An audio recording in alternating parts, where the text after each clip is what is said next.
Γεια σας και πάλι φίλοι μου από το κανάλι μας Φαγητά και Γλυκά για Εργαζόμενους. Σήμερα θα φτιάξουμε αυγά ποσέ.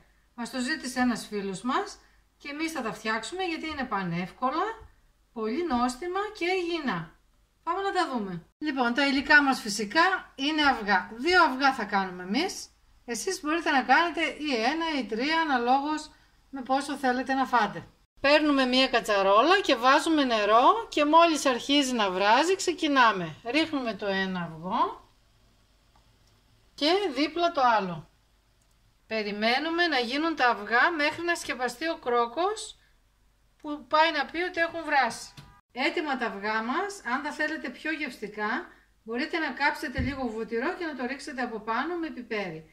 Εμείς βάλαμε λίγο ρίγανη, είναι πολύ υγιεινός ο τρόπος αυτός με τα αυγά. Μπορείτε να το φτιάχνετε συχνά για να τα τρώτε έτσι. Τελειώσαμε φίλοι μου, μαζί την άλλη εβδομάδα. Να περνάτε όλοι καλά. Γεια σας!